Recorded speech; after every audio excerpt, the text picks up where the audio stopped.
confident in doing that. He's going to have to get active. Is Bellator MMA live? Oh, big shot! Yamato!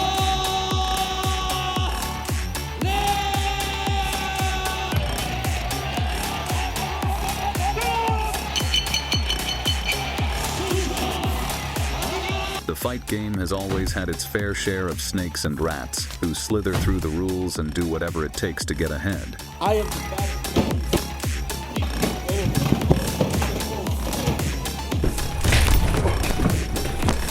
And in the fight world, every rat eventually meets its executioner.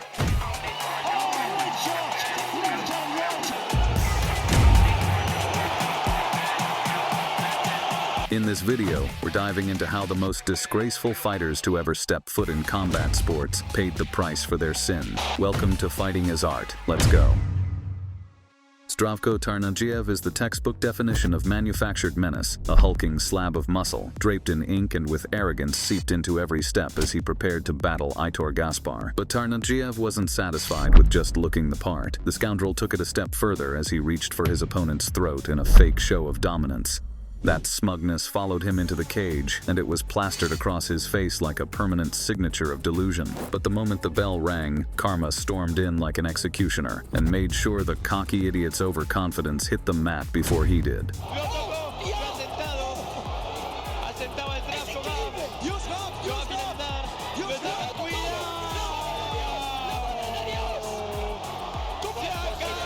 In the fight game, opportunists scurry out like roaches in the dark, but none thrived on deception, quite like Bob Sapp, a hulking fraud built on artificial strength and hand-picked victories. Sapp's career was littered with disgraceful antics, usually at the expense of opponents half his size.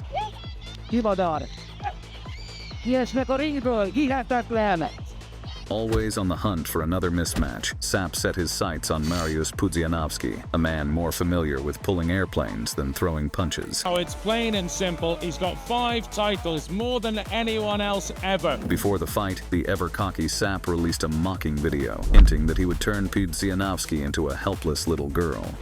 You hit like a girl. But when the cage door shut, it was clear who the real victim would be. From the opening bell, Pudzianowski dragged Sapp through every layer of hell, treating him like just another weight to be lifted. He sent the fraud crashing to the canvas with ease, before mounting him and delivering a Soviet-style beatdown, the kind usually reserved for misbehaving children. Helpless and exposed, Sapp became the ultimate punching bag, absorbing punishment with no escape in sight.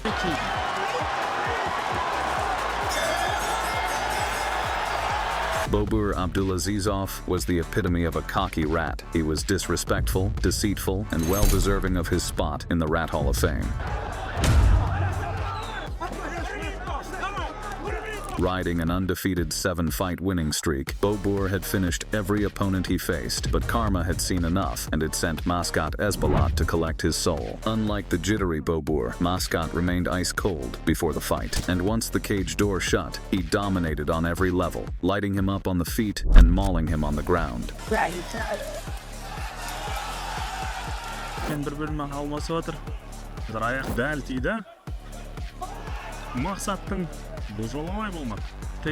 Crippling low kicks left the rat limping, and after one final shot, his legs completely betrayed him.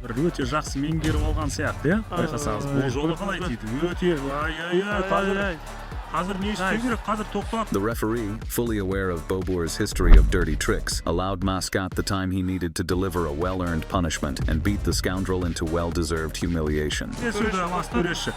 Сұрақ тұр ғой, қолын көтеріп өзбек спортшысы қазір аяқтан ауыр жарақат алып қалғандығын. Болды. Rats come in all shapes and sizes, but the bigger they are, the harder they fall. Russia's Magomed Vakay was another cocky rat who found it the hard way against Tony Johnson. Ironically, the build-up started with friendly smiles and respectful handshakes.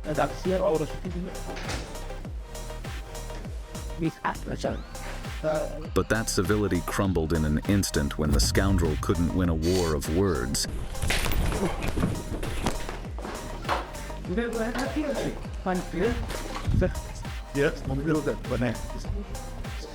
Even inside the cage, the bully took charge with sharp accuracy. И умеет выжидать. Тычок глаз. But karma often doesn't send warnings, and justice finally came crashing down on Vakayev, leaving him with a bitter taste of his own medicine.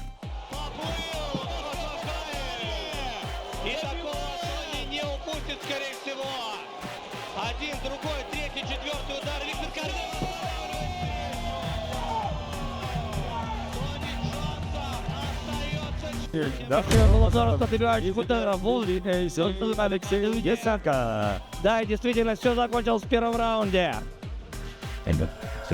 While some rats limit their antics to trash talk, others drag families into the mud, and sometimes it even gets as vile as harassment. Ricardo Mayorga took things to a whole new low when he ran his mouth about Mosley's son, boasting that he'd humiliate his father.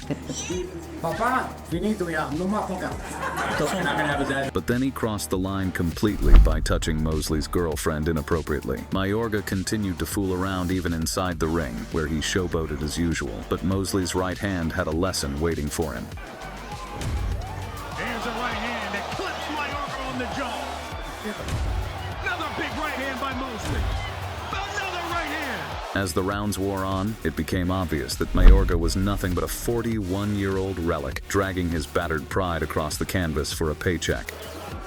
Another right hand by Sugar Shane Mosley. Another 1-2. Tell you, Mayorga, this gets Mayorga into it. He just let him hit him a left hand. Look at him.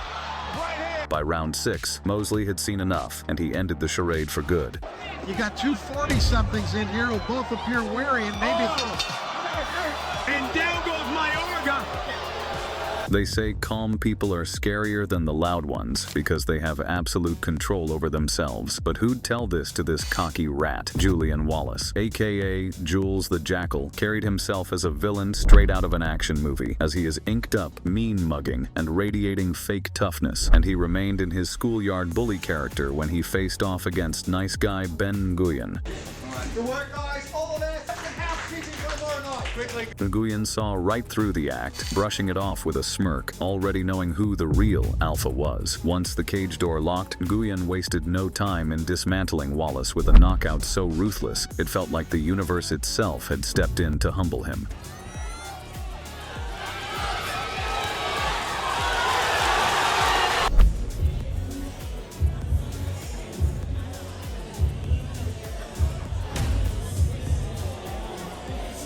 In September 2009, Olympic gold medalist Guillermo Rigondo stepped into the ring against Giovanni Andrade, a man who seemed to think mind games could make up for skill. Andrade was knocked out by his southpaw. Andrade is yelling at him, come on. I don't think you need to do that. And again, you see the temperament and then Mistaking arrogance for confidence. set up his power points. To score points, doesn't use it to do damage. That left uppercut. Or that straight left. But Rigondo wasn't here for theatrics. He studied Andrade's movements, patiently waiting for the perfect moment. Andrade is just acted up.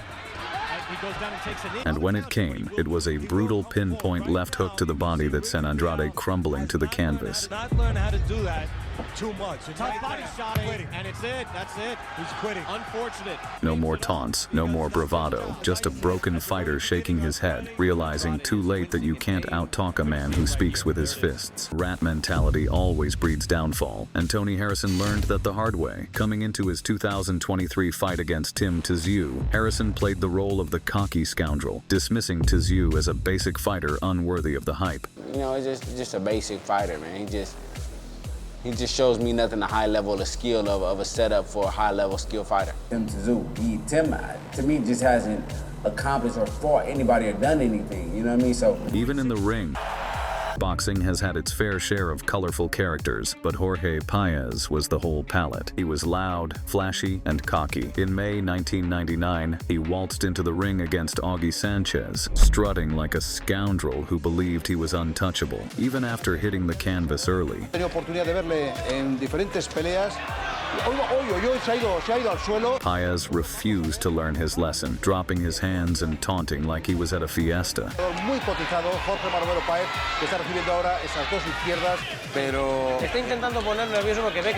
But karma doesn't celebrate fools, and in round 7, Sanchez uncorked a left hand that flipped the switch on Paez's arrogance and sent him to the rat hall of shame.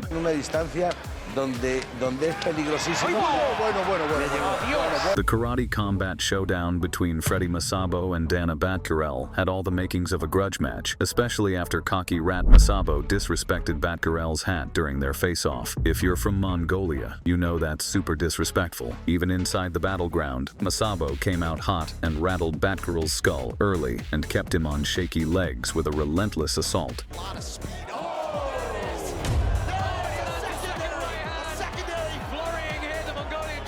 With every passing second, Batgarel's chances faded like smoke in the wind. It's amazing. Yeah, not circling out quickly though here, and after he hurt him, but then he pulled back right away, so he knows exactly what he's doing. Yeah, but then, the quiet warrior rose like a phoenix and served Masabo a bone-crushing reality check.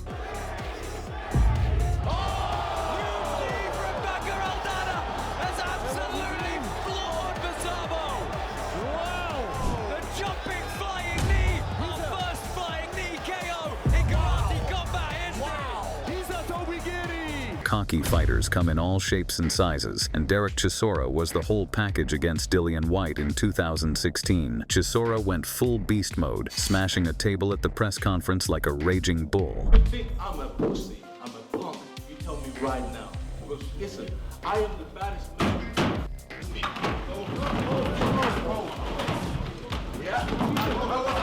But when the fight came, he fell short and lost by split decision. By the rematch, Chisora showed a calmer side, but with a hint of arrogance that begged for a reality check. Yeah, apparently I believe Mike Goodall screwed his tables already. They screwed down anyway, so can't really move them anyway, but it's okay. And I take my hat off to both. No, it's not a risky fight for me.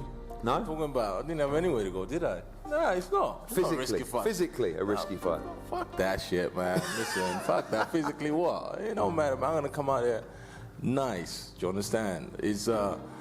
We're gonna go and take what's his and make it mine. And Whyte delivered it with a thunderous left hook, closing the Chisora chapter for good.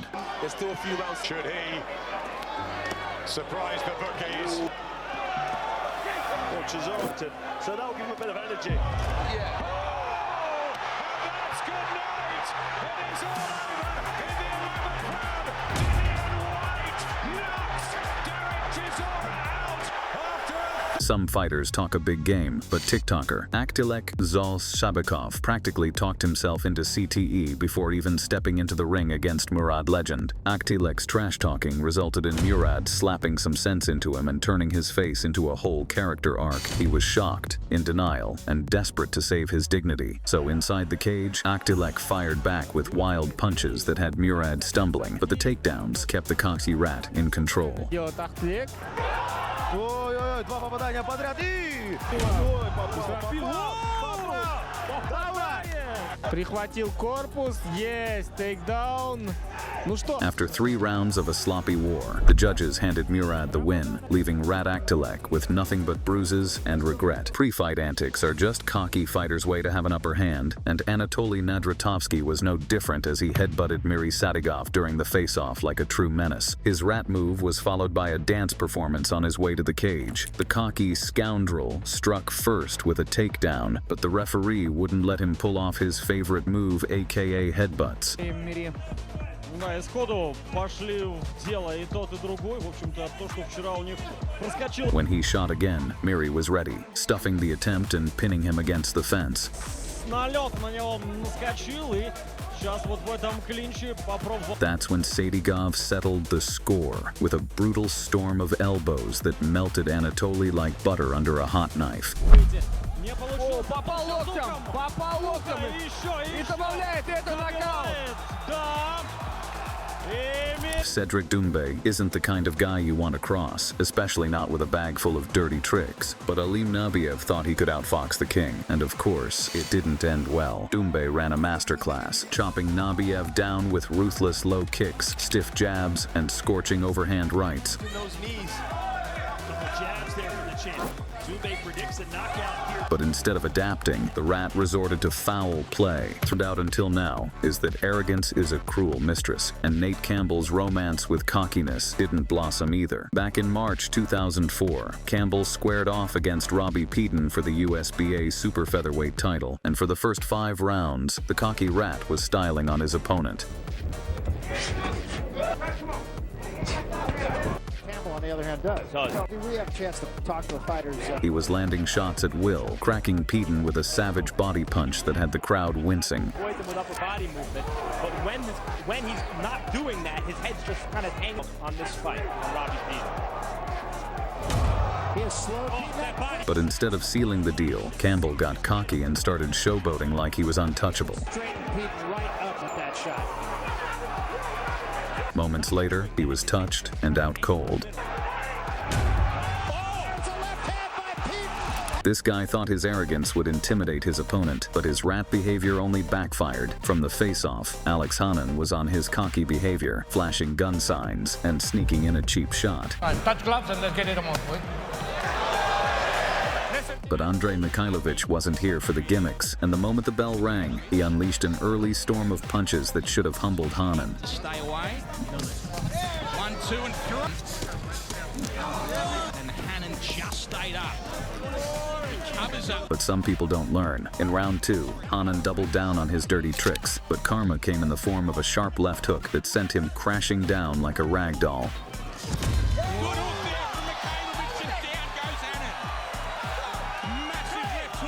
Moments later, another had him spinning like a malfunctioning Beyblade. This is with his right hand and works, and there's the hook again, and he goes again. Andre wasn't done as one final bomb slammed the coffin shut on his cocky antics. Back up, 35 seconds to finish, he takes another shot, and more, and here they come, and there's the stoppage. And it's a Success often makes people think highly of themselves, but without their feet planted firmly on the ground, the fall comes fast and hard. Just ask Sabri Sediri, who dominated Sam Maxwell from the opening bell and floored him early. As an amateur to get to the final of the... Oh my goodness! I'm good enough to find... Sediri battered his opponent round after round. Oh, he's got him again! Right hand this time. And this is turning into a nightmare for Sam Maxwell. Very low. And that's why Sediri's catching again, a little left hook to the bottom. Every right hand in, and again with the right hand. His power and relentless pressure had Maxwell barely surviving, with his legs turning to jelly multiple times. Maxwell needs to cover up, needs to stay away from these big shots. Here he comes again, Sediri. But as the fight wore on, Sediri got cocky, dancing and showboating instead of doing his job. God. Again, gets it from such a unusual. Dug in wonderfully well and needs to do more of the same. By the final round, Sabri had victory secured, and he casually started circling the ring.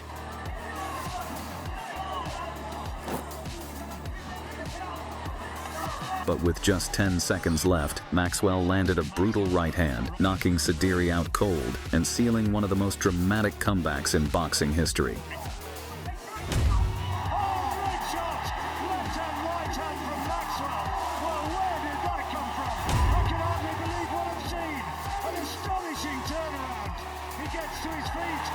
Everyone loves to dance and have fun, but just like you should avoid fighting at clubs, a cage isn't the best place to show your dance moves. Joe Harding was too young to understand that when he fought Johan Segas. The Brit spent 2 rounds prancing around like a cocky rat, dancing and taunting as if he were auditioning for a reality show instead of a fight. Your hands down, or... Oh, nice overhand right. He's hard to hit. He's hard to get counted there. But in round 3, Segas had enough of the rowdy Brit's antics and launched a perfectly timed head kick that sent Harding crashing down. Jab to follow it up. Again with the jab. Oh! I just waiting for Joe to do something. And then there was some viciousness in the ground. Fast forward to Madison Square Garden. Fast forward to Madison Square Garden, where the cocky Dominican scoundrel Braulio Rodriguez tried to rattle Ryan Garcia with a shove at the weigh-ins. As soon as Garcia let his fists do the talking, the Rat was running for an escape. Top 10 welterweights in the world before the fight. He's here for one of the announcing teams. Good hook, and Rodriguez goes down. Desperate to stay in the fight, Rodriguez resorted to rat-like tactics, throwing illegal shots to the back of the head before landing low blows that cost him a point in round 3. He is game, firing back hard. Garcia does. That looked low. Soon, Rodriguez started showboating and shimmying around like a fool. Canelo Alvarez makes his new... Oh, yes. Garcia made him pay again in round 5 with a brutal right hand that had Rodriguez stumbling like a drunk on ice. Hard right hand! Wow! Moments later, a thunderous hook sealed the cocky fighter's fate. And down he goes!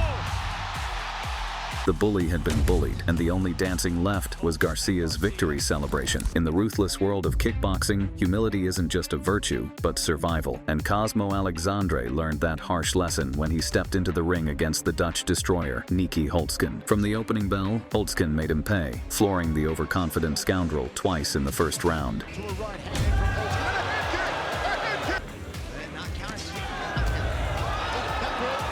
But instead of respecting the beatdown, Alexandre had the audacity to mock Holtzken by dropping his hands and showboating like a fool.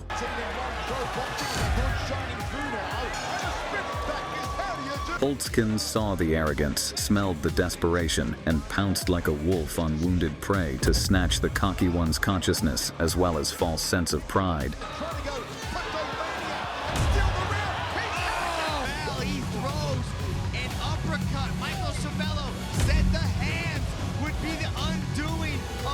The clash between Giovanni Estella and Gerardo Caraballo had bad blood before the first punch was even thrown. Caraballo behaved like a cocky scoundrel, slashing his throat in Estella's direction and taunting his opponent's corner like he had already won the fight. But karma doesn't take kindly to rats who write checks they can't cash. The moment the fight began, Caraballo walked straight into a perfectly timed counter from Estella.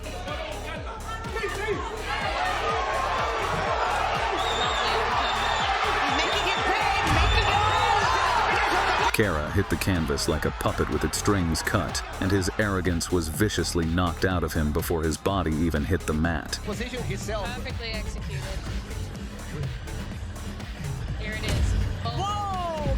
Very well, but as you can see, also that right... Ireland's James Gallagher, often seen as a bargain bin version of Conor McGregor, ran his mouth like a seasoned scoundrel ahead of his 2018 showdown with Ricky Bandejas. I'm coming for that belt and I'm taking it. I'm going to whip this fella on Friday night and then I'm going straight for that focus. Even during the introductions, Gallagher's rat-like antics were in full effect as he marched up to Bandejas and shouted profanities. The opening round saw both fighters have their moments, but midway through, Bandejas clapped back with a stiff right hand.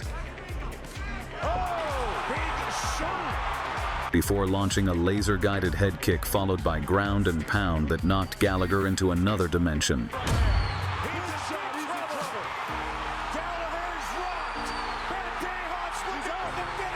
Ren Hiramoto, a former K1 Japan kickboxing star, strutted into his MMA debut against Kyohei Hagiwara at Risen 26 like a rodent who thought he ruled the jungle. But MMA isn't a game for delusional scoundrels. It's a merciless battlefield where false confidence gets chewed up and spat out. From start to finish, Hagiwara ragdolled Hiramoto to the mat and rained down a ruthless storm of ground and pound.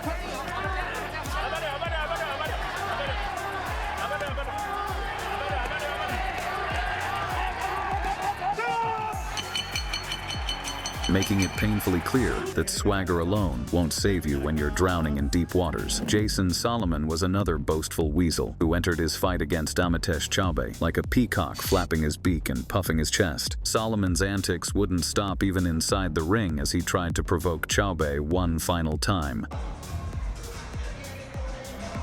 Little did he know that he was in for a harsh reality check. Chobe silenced the trickster's theatrics in just 9 seconds, launching him straight into the shadow realm before he could even finish his victory lap. He's hurt! He's hurt! He's hurt! He's hurt! He's out! It's good to be confident, but the moment you start prancing around like a pompous weasel, thinking you're above the rest, you're just begging for a reality check. And this guy got his delivery the hard way. In his 2023 bout against Levan Makashvili, Roman Dick started feeling himself so much. Blue corner. Levante from Roman, back on his feet, back in the center. He's just one of those that he dropped his hands, flashed a cocky grin, and practically begged his opponent to take a free shot. You know, like, feels like Levin is almost taking the last. His opponent gladly accepted his early birthday gift and shut off his lights on the spot. Extra breathing.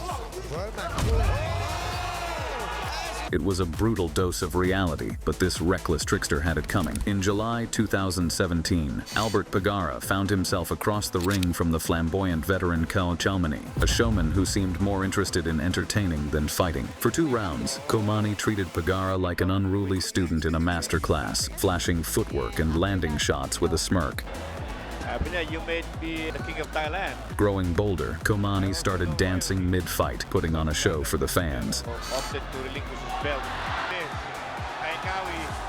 Hey, come on, hit me.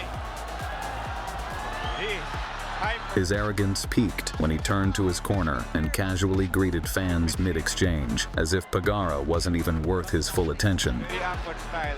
Yeah. Because you cannot open your palm like that, delikado yun. Bawal yun. Fed up with the theatrics, Pagara dug a vicious liver shot, crumpling him to the canvas like a marionette with its strings cut. He knocked the wind out of him. Look at that. Perfect shot, eh? Holy! Look at that.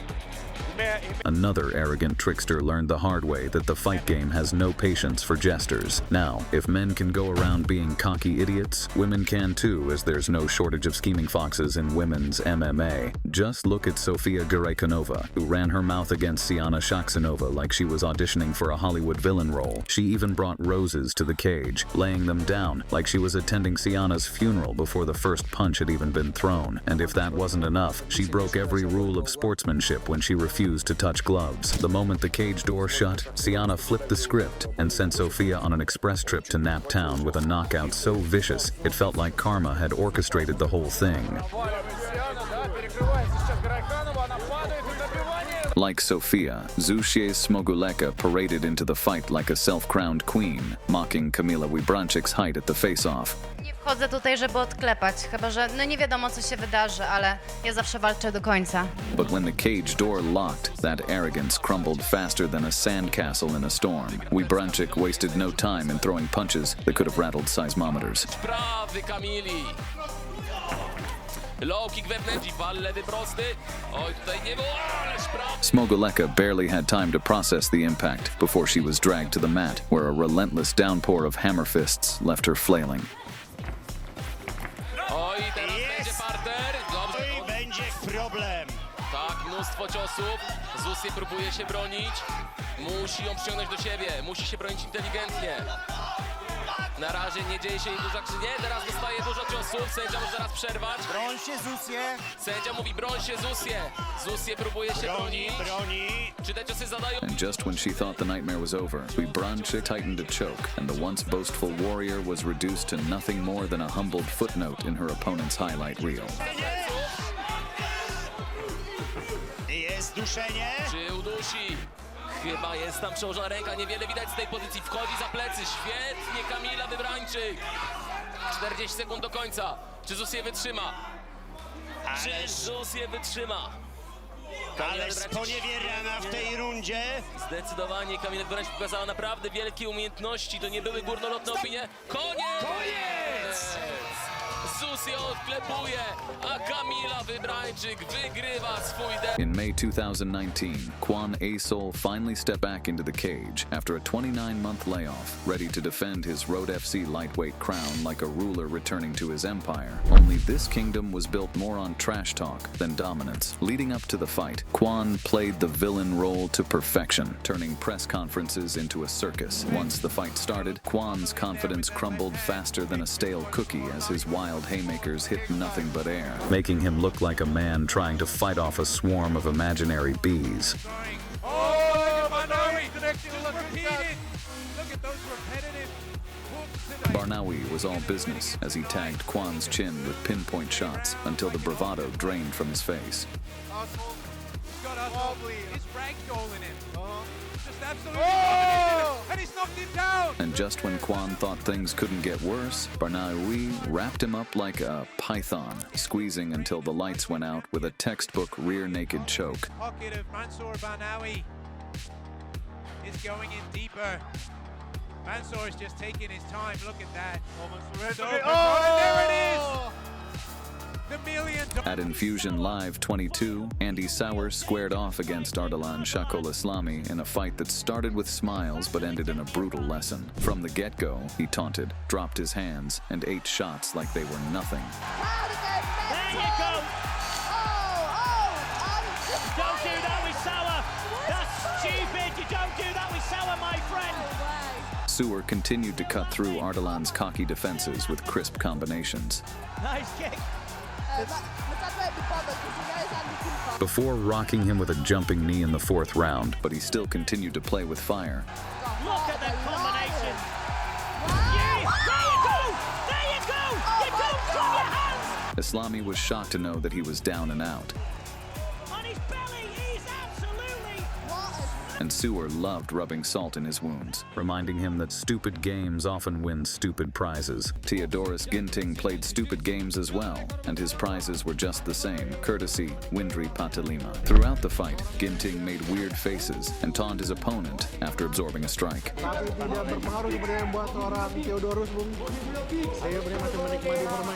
Lima stayed composed, waiting for his moment, and when it came, he landed a thunderous right that had Ginting spinning like a top. Stunned and scrambling, Ginting had no time to recover before Lima pounced, wrapping him up like a snake constricting its prey. Within seconds, the rear-naked choke was locked in tight, and Ginting had no choice but to tap.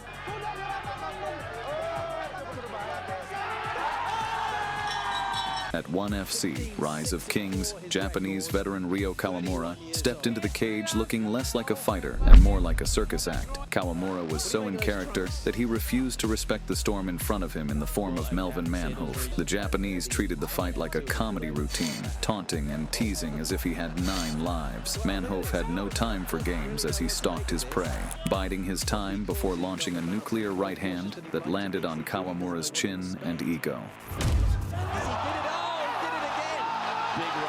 Cards, a house of cards. He just fell. Like the boxing showdown between MMA veteran Alexander Emelianenko and Russian powerlifter Mikhail Koklyaev wasn't exactly a technical masterpiece, but still had its own bizarre charm. The muscle mountain Koklyaev tried to rattle Emelianenko at the face-off by tossing his cap at him, but intimidation only works when you can back it up. The powerhouse came in swinging like a wrecking ball. But just one clean shot from Emelianenko sent him crashing to the canvas, proving once again that muscle alone won't save you when skill is king.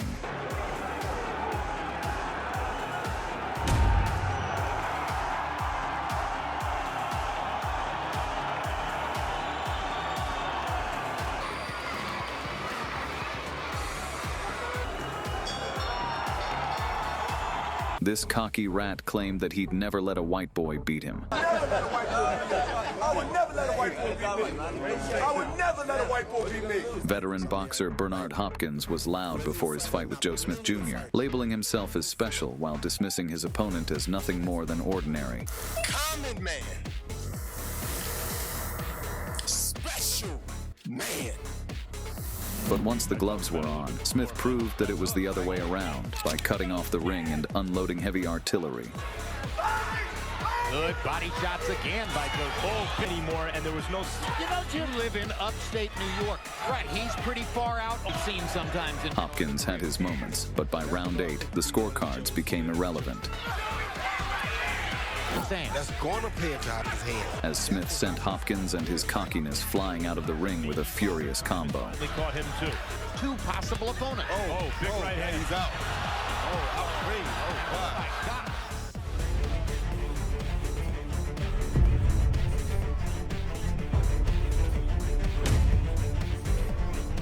It's over. Adrian Broner stepped into his first welterweight title defense against Marcos Maidana as a heavy 5-1 favorite, brimming with confidence and drowning in his own hype. It's gonna get ugly, man. It's gonna get ugly now. December 14th, I'm gonna beat his ass, though. His pre-fight antics were a full-blown spectacle, with Broner running his mouth at the weigh-ins and showboating the moment he stepped into the ring. If he chooses to use it and if he stays confident in doing that, he's going to have to get active. Maidana wasn't there for the theatrics, and he shut Broner up the hard way, flooring him with a vicious left hand that sent the champ scrambling. In the first of 2 rounds, and there's the right hand lead by Maidana that sticks another right hand. From that moment on, Maidana took over, punishing Broner relentlessly and sealing the deal with a second knockdown in round 8. Maidana ultimately beat and humbled the cocky rat by decision. Uzbek power puncher Shojahan Ergashev found himself in a Maidana-like situation when a cocky Sonny Frederickson tried to get under his skin during the build-up. But once the bell rang, the talk meant nothing. Ergashev took control early, dictating the pace and making Frederickson regret every word he had spoken.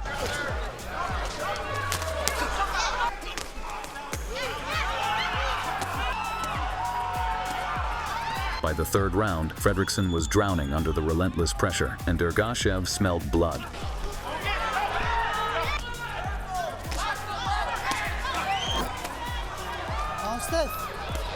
A brutal flurry of punches left the American defenseless, forcing the referee to step in and put an end to the beatdown.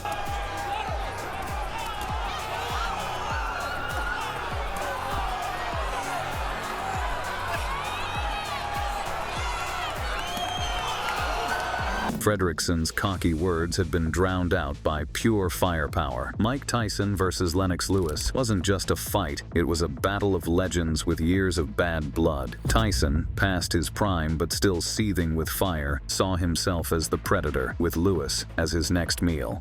I'm the most brutal and vicious and most ruthless champion there's ever been. There's no one can stop me. Lennox is a conqueror. No, I'm Alexander. He's no Alexander. I'm the best ever. There's never been anybody as ruthless. I'm Sonny Liston. I'm Jack Dempsey. There's no one like me. I'm from their cloth. There's no one that can match me. That rage boiled over at the press conference, where Tyson lunged at Lewis and kick-started a massive brawl.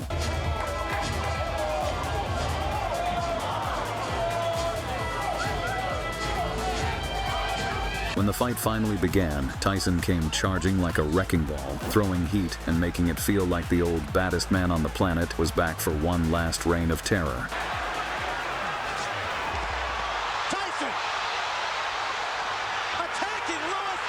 But the fire didn't last. By round 2, Lewis had neutralized the chaos, stabbing Tyson with crisp jabs, turning the hunter into the hunted.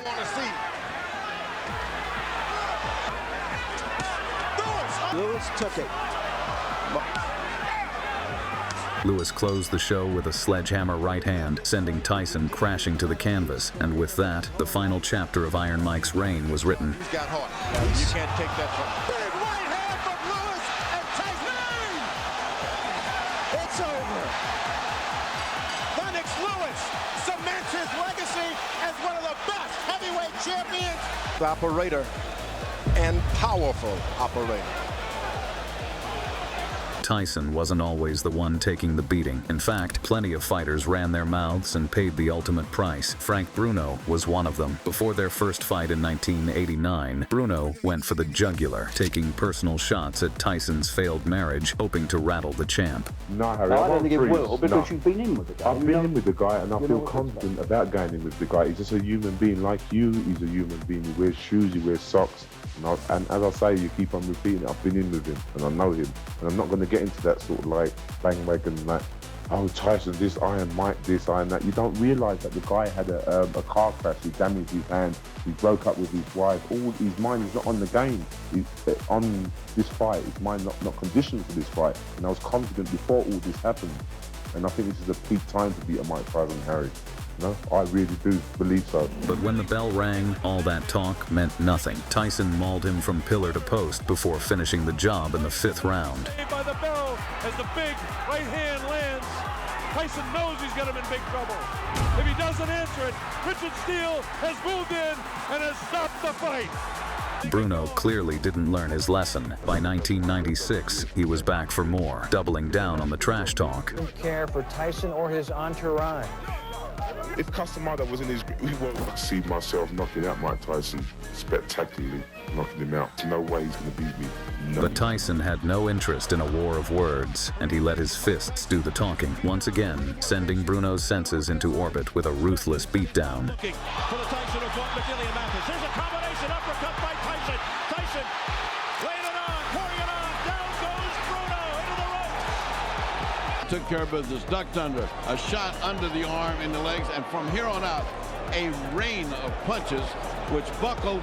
He was helpless. If you let Mike Tyson get that kind of leverage with that right uppercut, you will. Just a year before sending Frank Bruno into the abyss for a second time, Tyson ran through the hilariously overconfident Peter McNeely, a man who rode into the fight on a 12-fight win streak and a 6-second knockout, convinced he was about to shock the world. If any one of you that doesn't respect me or what I'm doing or what I've been doing for the last 3 months since we've been announced, going against a guy like this, you'd have a big dump in your pants. McNeely even tried his hand at poetry, though he might have been better off keeping his Shakespearean ambitions to himself. I'm Hurricane Peter McNeely from Medfield, Mass.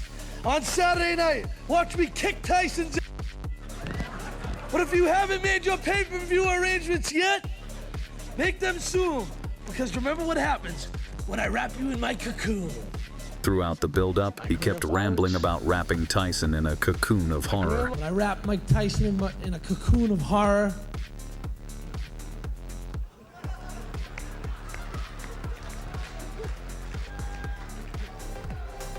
he'll be singing with our friends down at the House of Blues. To his credit, he did come out swinging like a madman, but Tyson made him pay the price, sending him to the canvas early. Here we go. And McNeely, as advertised, comes right at Mike Tyson. Down goes McNeely. Seconds into the... With Tyson closing in for the kill, McNeely's team panicked, storming the ring to save their man from further destruction. Mills Lane said stop that nonsense because they were starting to butt heads. Tyson with a left hook, a right uppercut. Down goes McNeely again. McNeely's hurt this time, Steve. He's very hurt. But instead of mercy, they handed Tyson a win via disqualification, ending one of the most bizarre and short-lived underdog dreams in boxing history. 30 seconds left. They want Tyson to go to the neutral corner. What's going on? The round's still going on. Correct. That was not correct. That was not correct. He quit. That's it. He quit. McNeely has quit. He didn't quit. His corner's good. Amir King Khan's U.S. debut in May 2010 was supposed to be a real test, especially with rival Paulie Malignaggi trying his best to rattle him before the fight, even making a throat-slitting gesture at the press conference.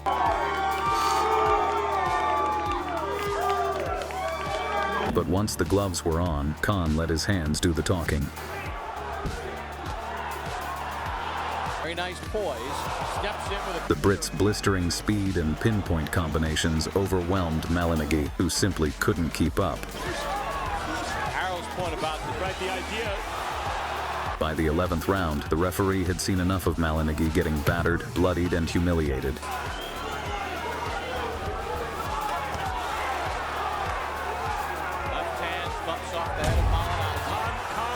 So, there you have it. These were some of the most brutal reality checks in boxing history. Which beatdown was the most satisfying to watch? Drop your thoughts in the comments. If you enjoyed the video, don't forget to hit that subscribe button and turn on notifications so you never miss out. Thanks for watching, and we'll catch you in the next one.